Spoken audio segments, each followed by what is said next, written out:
So we're going to look at the specific type of motion known as simple harmonic motion.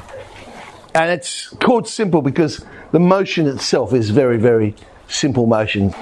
So it just moves backwards and forwards.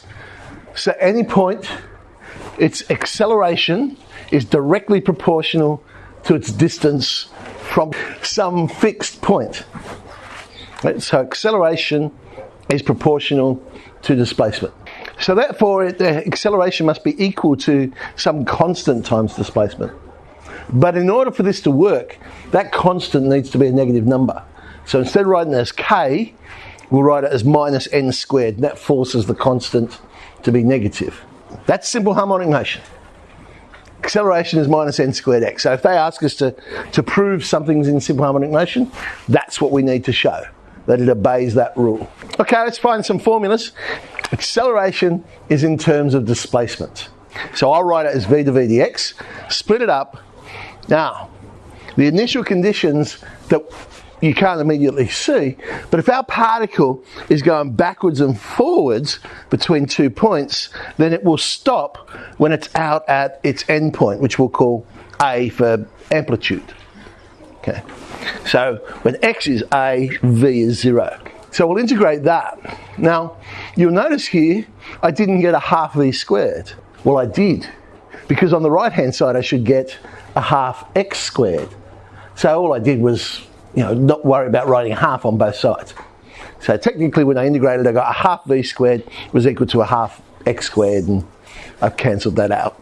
So v squared will be n squared, a squared minus x squared. So v plus or minus n square root of a squared minus x squared. Now that confirms we've ended up with something that's just moving backwards and forwards between 2 points, because we know that velocity squared has to be greater than or equal to 0. Or another way of thinking about it, whatever's under the square root sign has to be greater than or equal to 0. So a squared minus x squared must be greater than or equal to 0. And so x goes in between minus a and a. So there it is, travelling backwards and forwards between these 2 points. Let's keep going. dx to t is minus n, the square root of a squared minus x squared. Now why did I choose negative?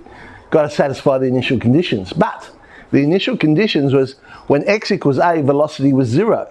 So in this case, I've got a choice. It doesn't matter whether I pick plus or minus, because I'll get 0 either way. Why did I choose minus? This is why. If you're starting at plus or minus a, I'm going to use negative. So when I integrate, and we'll see this in a sec, I'll end up with a cosine function. I want a cosine function because I'm trying to match the motion. And a cosine function starts at the amplitude. If the initial condition was when x equals 0, then I would choose positive, and that would get me my sine curve. And that's what a sine curve does. It starts at the centre, it starts at 0. Turn both sides upside down. Now you can see the integral starting to form that we want, the inverse cos one. So the t will be minus 1 on the square root of a squared minus x squared. There's our standard integral for inverse cosine. So t is 1 on n inverse cos x on a. Sub in the x, sub in the a. Well, when I sub in the a, I get inverse cos of 1, which is 0. Well, there's t in terms of x. I want x in terms of t. So I end up with a cosine function. X is equal to a cos nt, which is what I was looking for. Alright, so to generalise all this, saying simple harmonic motion means we know acceleration is minus n squared x. V squared equals n squared, a squared minus x squared. Usually we derive it, so I'm not going to box it in and say here's something we can quote, but that will allow you to find the path of the particle. X equals a cos nt, or you could end up with x equals a sine nt, depending on which you picked, whether you picked the positive or you picked the negative, and a is the amplitude, of course. Now, period, because we're dealing with a cosine function or a sine function, period's still the same thing, 2 pi on n, just like any trig function. Frequency is the reciprocal of period. And what's the difference between the two? Period is the time it takes for one oscillation, whereas frequency is the number of oscillations per time period, whatever units you're using. So they might start off something like this. They actually start with the trig function rather than start with the acceleration. And they'll say, well, look, show that it's moving in simple harmonic motion. Okay, I have to show that rule. So I'll differentiate it a couple of times, And acceleration, look at that, it is a multiple of displacement. But more to the point, it's a negative multiple. So it satisfies the condition. So yep, that does move in simple harmonic motion. Now, if it's a particle that, say it might be shifted, it might not start at 0. It's okay as long as you end up with, say, minus n and then x minus whatever the shift is. The key is the multiple of the x. That's the key. Okay, the period then becomes 2 pi and 3. Remember, it's minus n squared x. So 2 pi and 3, but the units would be seconds. Well, I'm assuming it is. Didn't actually say in the question, did it? Find the particle, well, find the interval in which the particle moves. Now that goes back, remember, to that v squared equals n squared, a squared minus x squared. And what I said was, well, normally you would derive that. But the reality is I don't think we need it. Because go back to what you know. It's a trig function. Displacement is 4 sine 3t. Well, we know that curve goes between minus 4 and 4. I don't need that other formula. So I can just write it down. Well, okay, it's going to be going from minus 4 to 4. The greatest speed, well, now I'll look at my velocity equation. Well, the biggest that's ever going to be is 12. So the greatest speed is 12, whatever the units are for this one per second. All right, let's do one where we start at acceleration. So acceleration is minus 4x, being given some initial conditions. Now we want to find the interval in which the particle moves. V to v dx is minus 4x. Separate my variables. This time I do have initial conditions. When x is 3, velocity is 6.